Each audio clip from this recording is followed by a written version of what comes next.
যেমন CCTV footage দেখার অধিকার কিংবা আমাদের ভোটার সিগনেচার সহ ভোটার তালিকা দেখার অধিকার, এই বিষয়গুলো আমরা বিজ্ঞপ্তি আকারে সর্বসাধারণের জন্য বিজ্ঞপ্তি আকারে প্রকাশ করেছি।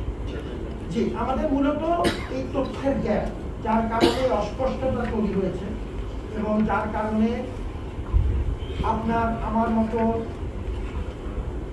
পূর্ণ আন্তরিকতার সাথে পেশাদারিত্বের সাথে কাজ করা মানুষদের একরকম প্রশ্নের সম্মুখীন হতে হচ্ছে। এই বিষয়টি আমাদেরকে বিব্রত করেছে, এই তথ্য যথাসময়ে আমাদেরকে না জানানোর কারণে। কিন্তু যে কথাটি আমি আগেও স্পষ্ট করেছি, তাতে আমাদের সুরক্ষার, নির্বাচন প্রক্রিয়ার সুরক্ষার কোনো ইতর বিশ্বাস নেই। স্যার, আমার নাম সবুজ মাহমুদ, আমি ৭১ টিভিতে কাজ করি। স্যার, ব্যালটটি যেহেতু অরক্ষিত অবস্থায় ছাপানো হয়েছে বলে অভিযোগ আছে, সেখান থেকে যদি আমি ৫টা ব্যালট 10টা ব্যালট চুরি করে পকেটে নিয়ে ডাকসু কেন্দ্রে ভোট দিতে যাই, আপনি কিভাবে ঠেকাবেন? ধন্যবাদ, এটা একটা মূল্যবান প্রশ্ন। প্রথম কথা হচ্ছে, ব্যালট ছাপানো তার স্থান যেখানে হোক এবং কাকে হোক, এটি হচ্ছে ব্যালট প্রক্রিয়ার প্রাথমিক কিছু পদক্ষেপ।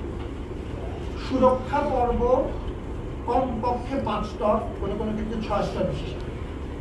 এই সাংবাদিক হিসেবে আপনিও জানেন, কিছু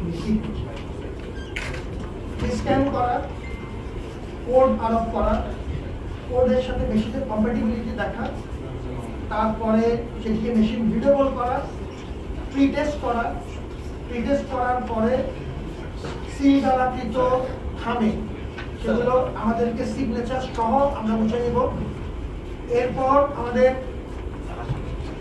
সম্মানিত চিফ রিটার্নিং অফিসার সেটি সাইন করবেন। এরপর কেন্দ্র প্রধান, যিনি একজন রিটার্নিং অফিসার কেন্দ্রের দায়িত্বে, আমাদের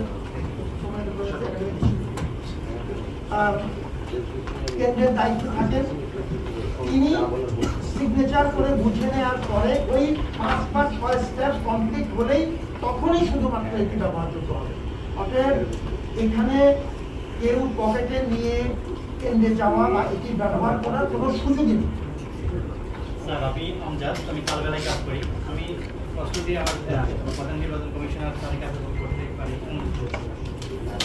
করতে পারি কিনা? জি, আপনি আমার মনে হয় যে আমি আমার যেটা মেহরবানি, আমরা সবাই একসাথে আমাকে যদি আপনি বলেন, তার মধ্যে যদি কিছু কিছু তথ্য যদি আমার সন্তুষ্ট